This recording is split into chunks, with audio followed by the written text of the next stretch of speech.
I still remember the day I met Liam like it was yesterday. It was a crisp spring morning in Austin, and I had just settled into my favorite corner table at Joe's Coffee on South Congress. You know, the kind of place where everyone seems to have their own little story? Anyway, there he was, Liam. He walked in with this quiet confidence, wearing a plaid shirt that looked like it had been borrowed from some indie band member. Our eyes met when he accidentally bumped into my table, spilling a bit of my latte. "Sorry," he muttered, but his smile said something else entirely. We started talking, and by the end of the hour I knew two things. One, he was ridiculously smart, he worked as a software engineer. And two, he had this calm energy that made me feel safe. Safe, that's not a word I throw around lightly. 6 months later, we moved in together into a cozy apartment in SoCo. Life felt perfect. Until she showed up. It happened on a Thursday evening. Liam had mentioned his younger sister, Sienna, would be visiting for the weekend. I didn't think much of it. Family visits are normal, right? But when she walked through the door, everything shifted. Sienna wasn't just any sibling. She was magnetic, alluring, the kind of person who could light up a room without even trying. Her long auburn hair cascaded over her shoulders, and her green eyes seemed to pierce straight through you. She hugged Liam tightly before turning to me with an almost too wide grin. "So you're Evelyn," she said, her voice dripping with curiosity. At first glance she seemed harmless enough, charming even. But there was something about the way she kept glancing between Liam and me, like she was sizing us up. During dinner, she dominated the conversation, sharing stories about Liam's childhood. At one point, she leaned back in her chair and sighed dramatically. "You know, Liam has always been complicated. Even as a kid, he never let anyone get too close." Her words lingered in the air, heavy and loaded. Complicated? What did that even mean? Later that night, after Sienna left for her hotel, I couldn't shake off the uneasy feeling settling in my chest. Was she just being protective of her brother, or was there more to it?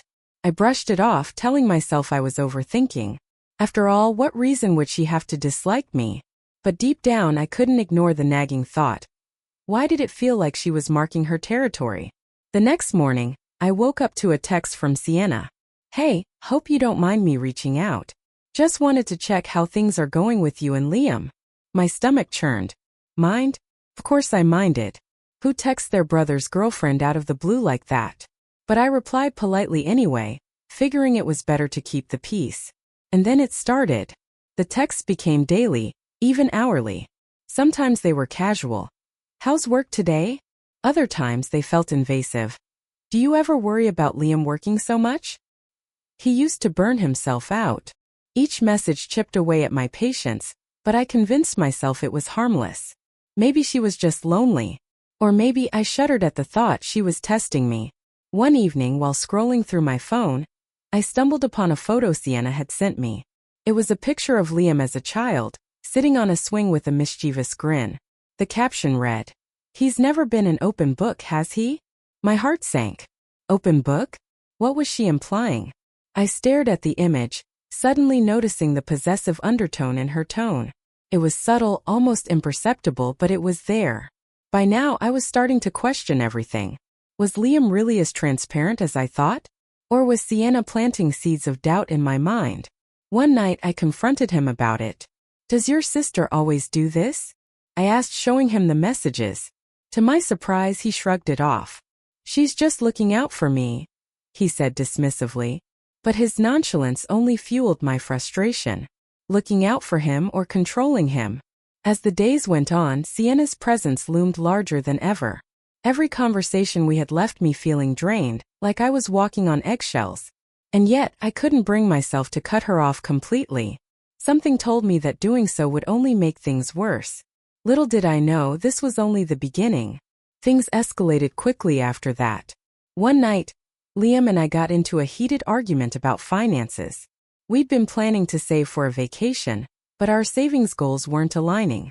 Voices rose, tempers flared, it wasn't pretty. Then, right in the middle of it, my phone buzzed. It was Sienna. "Hey, I heard things might be tense between you two. If you need someone to talk to, I'm here." I froze. Heard? How could she possibly know? Had Liam confided in her? The idea gnawed at me, twisting my insides into knots. When I confronted him later, He admitted sheepishly that he'd mentioned our disagreement to Sienna. She's good at giving advice, he explained weakly. Advice? More like interference if you ask me. From that moment on, every interaction with Sienna felt like stepping onto thin ice. She had this uncanny ability to twist situations to her advantage, subtly undermining my relationship with Liam. Once, during a group dinner with Grace, Liam's mom, Sienna casually remarked, "Evelyn seems stressed lately. Are you sure she's handling everything okay?" The comment hung in the air like smoke, suffocating. I forced a laugh, pretending it didn't bother me, but inside I was seething. What made it worse was Liam's reaction, or lack thereof. Instead of defending me, he often deferred to Sienna's opinions, leaving me feeling isolated. Slowly but surely, cracks began forming in our relationship. Trust, once solid, now felt fragile, like glass teetering on the edge of a ledge. And Sienna? She watched it all unfold with a satisfied smirk, as if she were orchestrating the entire thing. It was a Saturday morning when everything came crashing down. I woke up to the sound of laughter coming from the living room. First, I thought it was just Liam watching some comedy show on TV. But when I walked out, my heart stopped. There she was, Sienna, sitting cross-legged on our couch, sipping coffee like she owned the place. And Liam? He was laughing at something she said, completely oblivious to how wrong this whole scene felt. "What's going on?" I asked sharply, my voice cutting through their moment like a knife. Both of them turned to look at me, but it was Sienna who spoke first. "Oh, good morning, sleepyhead," she chirped, her tone dripping with fake sweetness. "We were just catching up." "Catching up?" I echoed, my fists clenching at my sides. "In our apartment?" Without even asking if it's okay. Liam frowned, clearly uncomfortable. "Ev, come on. It's just Sienna." "Exactly," I snapped. "It's just Sienna. Again. Always Sienna. Why does she have to be here all the time?" The room fell silent. Sienna tilted her head, studying me like a predator sizing up its prey. "You seem upset," she said softly, almost mockingly. "Is there something you want to say?" That was the last straw. All the frustration, the suspicion, the anger, I let it all explode. "Yes, actually. I'm sick of you barging into our lives whenever you feel like it. This is my home, not yours. You don't belong here." For a split second, I thought I saw a flicker of surprise in her eyes. But then her lips curled into a smirk. "Wow," she said coolly. "Someone's feeling territorial today." I wanted to scream. Instead, I grabbed her coat off the rack and shoved it into her arms. "Leave. Now." She stood up slowly, her movements deliberate, as if she were savoring every second of this confrontation. As she walked past me, she whispered low enough for only me to hear, "You'll regret this." Then she was gone, leaving behind a suffocating tension that lingered long after the door slammed shut. After Sienna left, I couldn't shake the feeling that something wasn't right. Her parting words haunted me, echoing in my mind like a warning bell. That night, while Liam was out running errands, I decided to do something I'd been avoiding for weeks. I checked his phone. I know. Snooping isn't exactly noble. But desperate times call for desperate measures, right? What I found made my blood run cold. A thread of messages between Sienna and Grace, Liam's mom. Dozens of texts, each one more manipulative than the last. "Evelyn doesn't understand him like we do," Sienna had written. "She's changing him, making him distant." Another message read, "If she stays, he'll lose himself completely." My hands trembled as I scrolled through the conversation. So that's what this was about. She wasn't just trying to control Liam. She was actively working to drive us apart. Every helpful comment, every casual dig, every late-night text. It was all part of her plan. When Liam got home, I confronted him immediately. "Did you know about these?" I demanded, shoving his phone into his hands. His face went pale as he read the messages. For once, he didn't try to defend her. I didn't think it was this bad," he stammered. But the worst was yet to come. Later that week, Sienna called me. "Against my better judgment," I answered. "You shouldn't have looked through those messages," she said calmly, her voice eerily steady. "But since you did, maybe it's time we talked." We met at a cafe downtown. She sat across from me, her expression unreadable. "Why are you doing this?" I asked, my voice shaking. "Why can't you just leave us alone?" Her response hit me like a punch to the gut. Because Liam is mine, she said simply. He's always been mine. You're just borrowing him. I stared at her, speechless. In that moment I realized the truth. Sienna wasn't just jealous or controlling. She was possessive, consumed by an obsession that bordered on delusional. And I was trapped in her web. The days following my meeting with Sienna were a blur of conflicting emotions. Part of me wanted to pack my bags and leave Liam, to escape the chaos Sienna had created. But another part refused to give up. After all, Liam was still the man I loved. He deserved a chance to prove where his loyalties lay. I started small, setting boundaries I should have established months ago.